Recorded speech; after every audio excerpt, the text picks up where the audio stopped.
Red Dead Redemption 2 is without doubt one of the greatest games ever made. Now I know some people disagree with that. Sometimes open world games are not your thing, sometimes story driven games are not your thing. That's fine, but that's just my opinion. Everything about it kind of just works apart from some gameplay mechanics we're going to get into. But honestly, you could sit here, be cynical, nitpick, complain about certain things, complain about this thing, and this thing, or complain about this plot line that didn't really go into anything.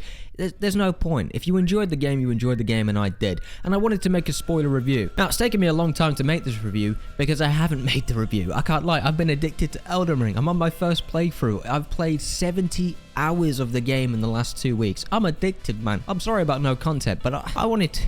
Elden Ring's so good, man. That would be getting a video soon. But today we're talking about Red Dead Redemption 2, finally. Finally, I've been pushing it off. I'll go into as much detail as I think is necessary. I don't want to drag it out. There's plenty of videos that are like 6 hours long, 7 hours long that have talked about Red Dead Redemption 2 where you can get that kind of content from. So if that's the thing you want, go click on their videos. Chapter 1. Chapter 1 is usually the one where people say, oh, it was really boring, it was too slow, there was nothing going on. I disagree. As I said, I replayed this, the entire thing in about a month and a half, something like that. And Chapter 1, honestly, is probably one of my favorites. Now, yeah, it's really slow. It is really slow. Opening with the gang, running away from Blackwater, in the mountains, desperate to survive, looking for food. That, yeah, okay, it's not exactly the most exciting thing to be a part of the moment you boot up the game. But I think that really helps the story, especially in the later sections. Chapter 1 really is about introducing you to these new mechanics, how different it is to Red Dead Redemption 1 and GTA and pretty much any other Rockstar game they've ever made. Introducing you to these really weird survival mechanics that I wasn't like a particularly big fan of, but I'm kind of happy they're there. You get to meet all these different characters: Charles, Abby if you didn't play the first game, John, Pearson, Hosea, oh goddamn Hosea. I really like Hosea. And various others, but the most important character to me is Arthur Morgan, the guy you're going to be playing as for the rest of the game. Technically, it's still painful to go through this game, man. Right off the bat, Arthur doesn't make like a big impression. You know, you get a close-up on him, he's like, whoa, that's Arthur Morgan, this is a new character. But everyone before the game release were like, we're not playing as John Marston, why aren't we playing as John Marston? And then once everyone completes the game, like, why am I playing as John Marston? Get rid of John Marston, because Arthur Morgan is without a doubt a much better character, a more interesting character in my opinion. I mean, one of the first things you're going to notice in the gameplay is seeing how the snow interacts with your movements. It is flawless. It looks incredible. God of War 2018 did something similar when you get to the top of the mountain in that game, but to have it bang right in the opening and seeing how it interacts and having this like really big section on this mountain of the open world being completely interactable, seeing the snow, how it reacts to your movements, bodies, blood, etc. The amount of detail, oh my god, you just knew you were in for something special. You just knew. Shooting your first bullet in Red Dead Redemption 2 feels really satisfying, and then you realize, hang on a minute, I've pressed R2 twice, or I've pressed left click twice. Why isn't the gunshot twice? Oh, you have to clock the gun. You have to pull the thing. I'm not a gun guy. You have to pull the thing back, then you can shoot. So you have to. So 6 bullets is actually 12 presses. I was like, oh, that's really cool. It's a bit delayed, but it's really cool. And then you get access to other weapons like the carbine, and then you can really get going, but you still have to do the same thing. Stuff like that, yeah, it can be a bit tedious when you first play it, but once you get used to it, you're like, fuck me, this is really immersive. Wow, this is really cool. Why hasn't anyone done this before? And as you progress through the chapter, things start to really ramp up. You start robbing a train for the first time. That was also an incredible moment when you get to finally rob the train and people are walking out, and you're like, yeah, get the fuck out of there, get your ass on the floor. Wait. Arthur, do what you want with them. And then you've got to question whether you want to kill them or let them go. Oof. That was just a taste of the moral dilemma in this story. Oh my god. And then you finally leave the mountain. Some new music starts to play, and oh, this is really nice music. Everyone's off. They're having a good time. They're nearly there. And then the goddamn wheel breaks. And then you're at Horseshoe Overlook, I believe it's called.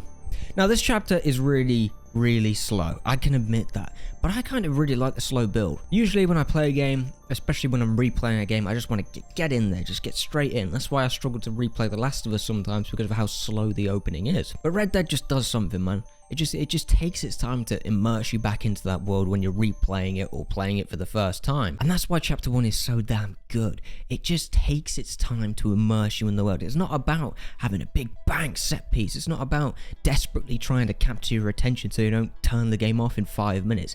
It knows what it is, it respects your time, and wants to make sure that you're immersed in this world so you're ready for everything that comes next. And I fucking love it. I think it's brilliant. I think it's great. I know people think it's boring, and that's completely fair, because it is going to be boring to some people. If you don't want that immersion factor, if you just want to jump into a game and just get going because you got home from work, you're knackered, you don't want to sit here for an hour just to get back into, you know, where you actually want to be in the game, I get it.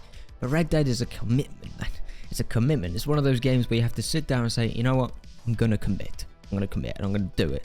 I'm just going to take my time. I'm not going to think about anything else if you can, trust me. And I'm just going to enjoy it. And that's what I did. And I fucking love chapter 1. Honestly, my favorite scene of chapter 1's got to be the opening. When Dutch is trying to convince the gang to stay with me. You know what I mean?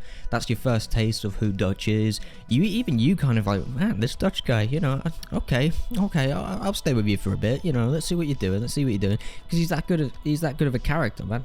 Not good, but you know what I mean? He's convincing for a while. I just think that scene's brilliant.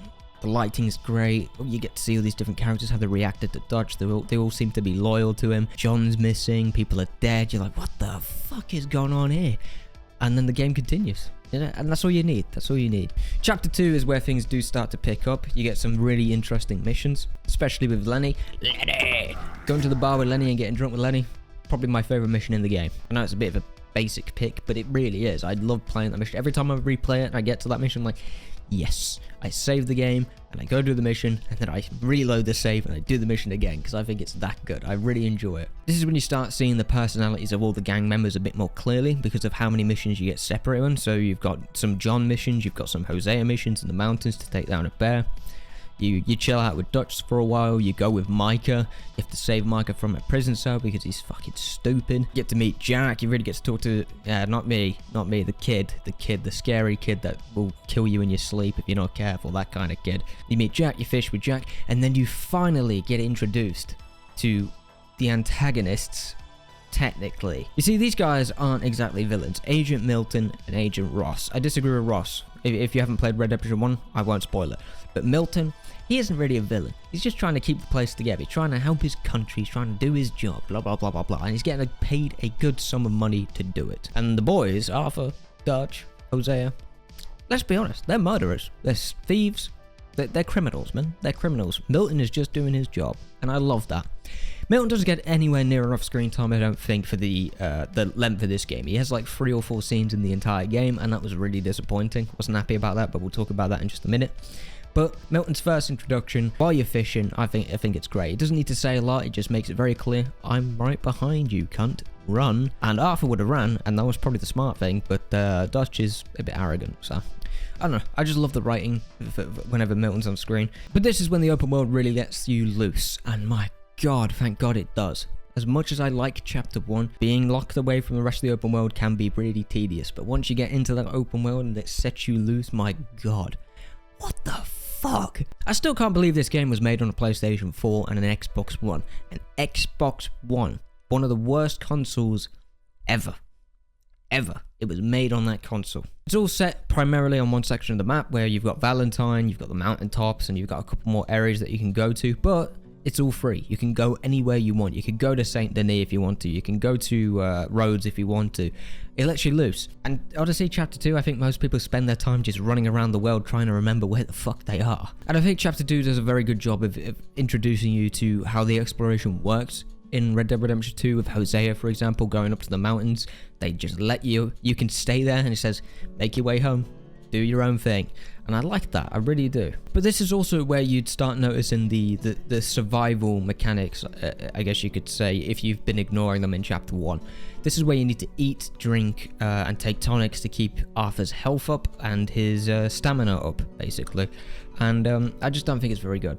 I understand why it's there. It does add a little bit more immersion to it. It's a cool way to avoid the charging health scenario that a lot of games do that kills the immersion. But I just don't think it's worth the amount of emphasis that is put on it until the last chapter. No, I don't think this chapter's flawless. As good as it is, some of the missions can be really boring. Some of them can drag out when you have to follow someone for 10 minutes to do a 2-minute mission. That kind of stuff is in the game. It's been plaguing open world games since open world games ever existed, and it is here, and it's everywhere, especially in chapter 2. But outside of that, I don't have a problem with it. I really like it. The story continues, it gets pushed forward, and things get really, really interesting. New characters are introduced. You learn about the new characters that you haven't met in Red Dead Redemption 1. You understand people's expectations, what's actually going on in the camp, who's respected, who is not, and that dynamic really builds towards the end of the game. And I think that's what Chapter 2 is particularly great at doing. It's building the foundation for what's to come. And that's what good opening chapters do. Chapter 1 and Chapter 2, I count them as opening hours. Chapter 1 to introduce the gang, and Chapter 2 to introduce the world and the dynamics in it. I love it. Now, Chapter 3 is where things go a little bit crazy. The gang escapes from Horseshoe Overlook because, as I said, Milton was following them and they don't want to be captured, naturally. So they go to a new place, and Arthur and Dutch somehow become sheriffs. They become sheriffs of Rhodes. Very interesting choice. Did not expect it when I first played it. I found it hilarious. But during this chapter, you're going to meet two families. You've got the Braithwaites, and then you've got the... I don't know who the other guys are. I forgot. And that's my problem. You see, Chapter 3 is actually kind of boring until the end. Chapter 3, you're going to be doing a lot of missions for these two groups, and they're basically tasks. You have to go and do this specific task for this group, and then you got to do this specific task for the other group, and then you're trying to play both families to get to some sort of treasure that apparently one of them holds. Who knows? And I just think it kind of drags down the pacing a lot. I get why they did it. Because the O'Driscolls do come in at some point and capture Arthur, but I think it does drag the story down a little bit too much. It's not like awful, it's not like boring, like it's still fun to play, but in the back of your head you're thinking, why are we, what's the point of focusing on this when the gang should be the focus? And the gang doesn't really become the focus until towards the end of this chapter, where something happens, where Jack gets captured.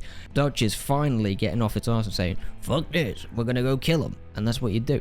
And that brings me to one of the best scenes in the entire fucking game, one of the best missions.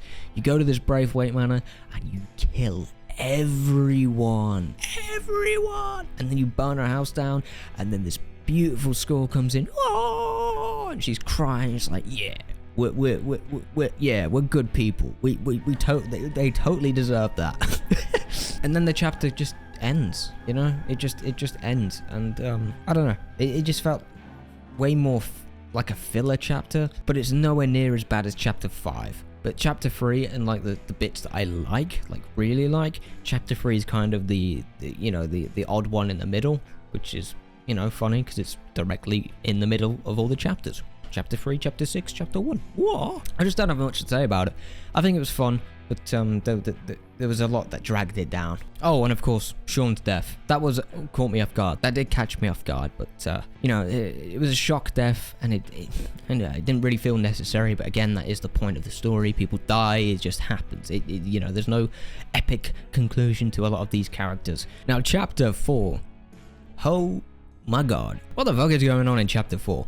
Right, you get to St. Denis with Dutch, the gang, and everyone. We're really desperate for money at this point. We're struggling. We go into this big city, the very thing that Dutch is trying to escape from. We somehow end up there. You bump into Angelo Bronte because he took Jack. And Dutch wants Jack back, and John wants Jack back, and Arthur wants Jack, what? And Bronte becomes a very important figure in Chapter 4. But why I like it so much straight away is because it focuses on the gang. Everything in this chapter is about the gang, apart from one or two moments with Angelo Bronte. This chapter is absolutely phenomenal. It doesn't waste any time. It isn't dragged out at all. I think it's one of the shortest chapters in the game, I'm pretty sure. This chapter is really led up to be like the final chapter in the game. It's all about robbing this big bank in St. Denis. They're going to hit the bank and they're going to be like, ah, yes, money, rah, off to Tahiti.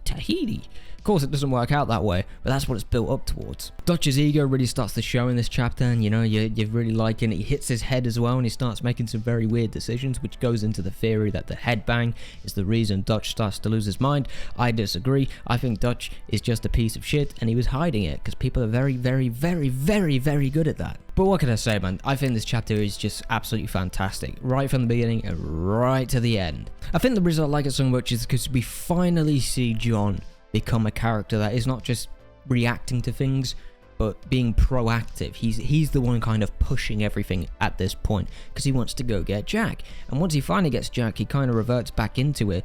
But once he reverts back into that old way he was, everything starts going tits up again. And you can kind of see John, hang on a minute, if John was just a little bit more forward with his thinking, a lot of these problems may have not gone on. That's just my theory. Okay, I think it could have gone better if Dutch just listened to John, but that's just me. But I don't want to beat around the bush. Let's just talk about the big mission, okay?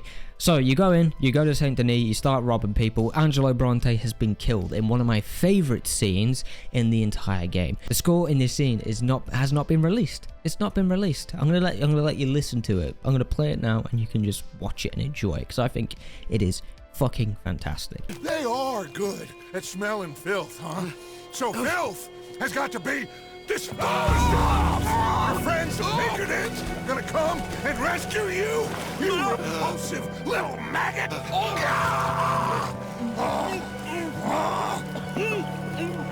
them now. You call them.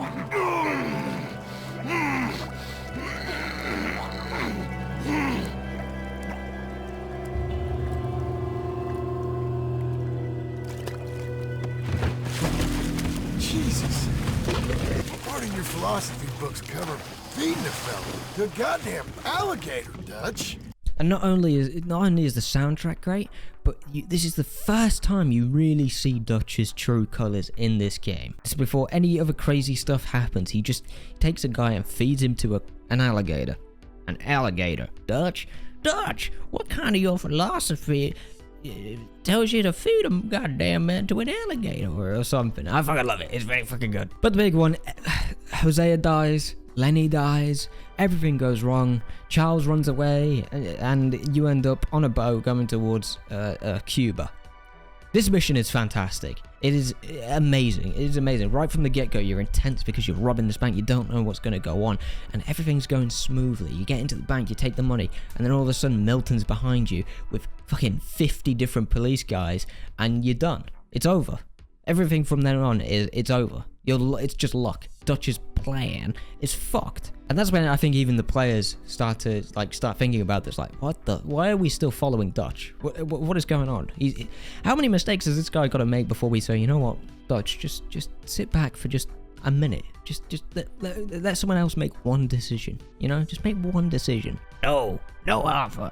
No, I have a goddamn plan. We just need money. Seeing everyone's reactions to these deaths, Hosea's death when he turns around and Milton just shoots him. Like, honestly, I think that moment, I get why it's in the game. It makes everything is much more impactful, but it does seem kind of dumb. Why would Milton kill him? You know, you could use him as bait as a hostage. If they do somehow escape, you could still use him as bait. But he shoots him. Yeah. And he could have kept John as well. John ends up in prison. No, just keep John. Keep him as bait in case they come back. I don't know. Milton's stupid. But yeah, I just love this entire section. Jumping across the rooftops, desperately shooting guys with miniguns. Well, turrets or whatever you want to call it. Whatever they're called.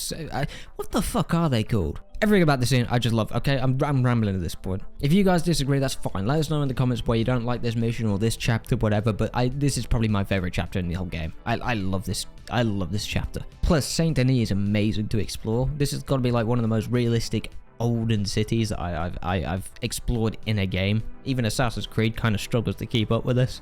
Chapter 5. I don't want to talk about it, to be honest. You all know.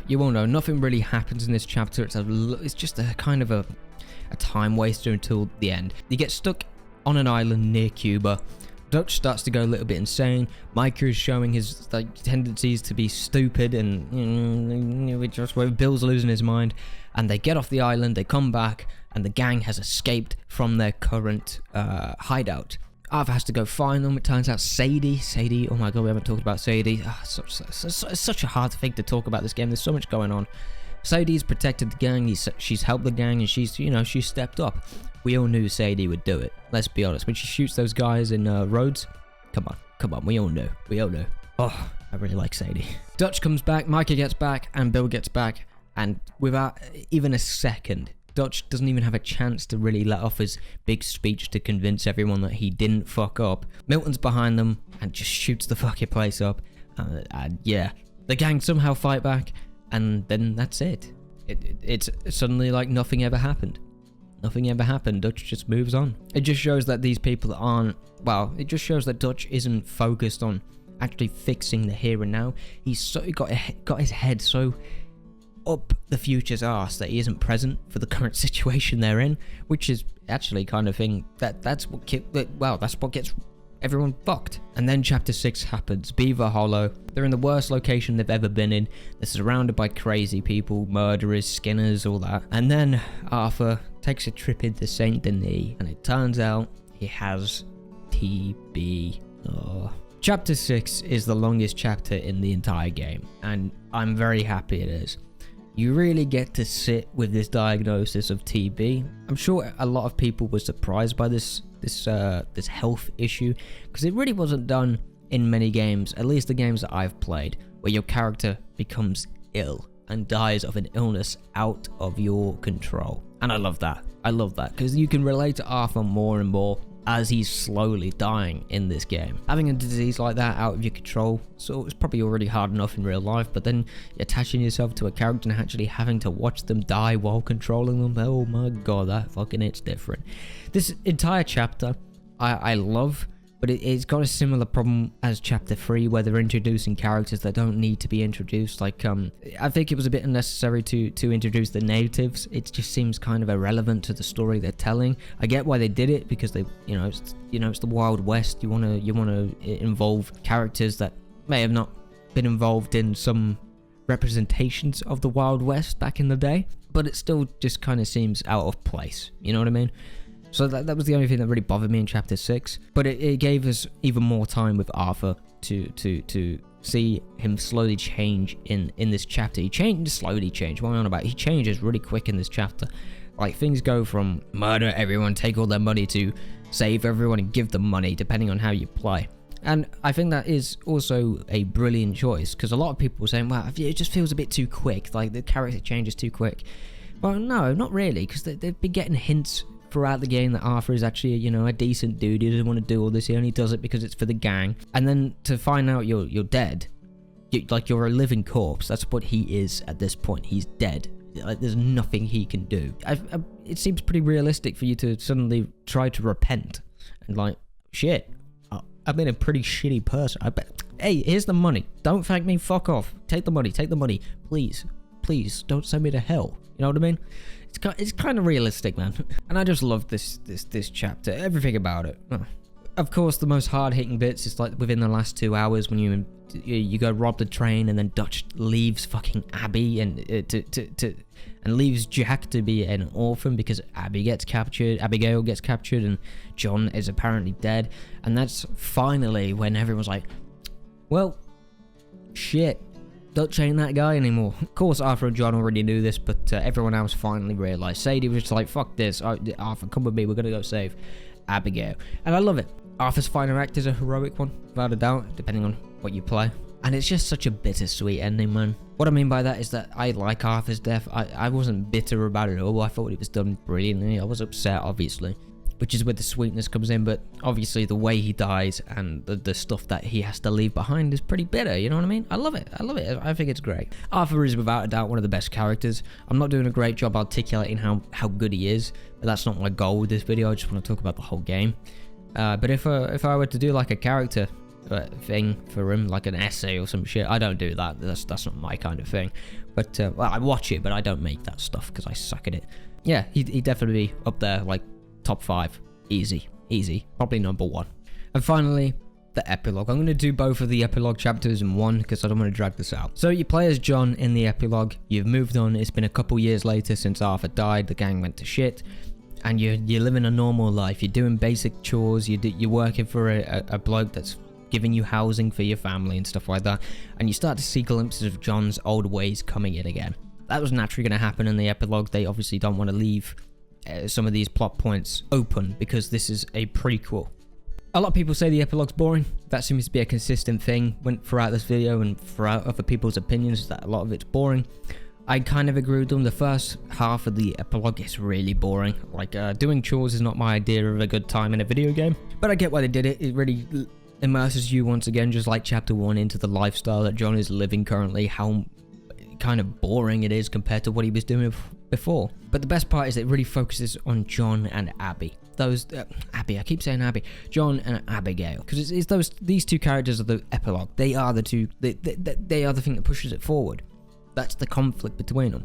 I'm watching them slowly grow together again and then falling apart again and then going together again. I thought it was great. It was a great way to end the story because that's what Arthur kind of wanted. That was the whole point of his death, to let them move on. Then you get to see Sadie again, who's a bit older, and Charles again, a bit older, and you see they're both alive, and it's great. It's great, and everyone can, you know, you're all having a good time. You're building houses, bop, bop, bop, bop, bop, and then Micah turns up. He's in the mountains. John can't let it go. And yeah, then we got one of the best missions in Rockstar history, man. The Red Dead Redemption theme starts blasting.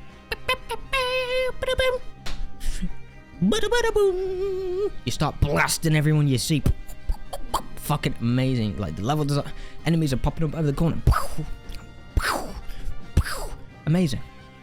That's all it needs to be. Fun. And then you finally get to Micah, and you two finally have a stare down. Who's gonna kill who? Obviously we know who's gonna not die, because John, but the point is, it's finally happening. John's been waiting years for this moment, secretly, in the back of his head, kind of imagining how he'd do it. And right before they can get the job done, bang! Dutch comes through.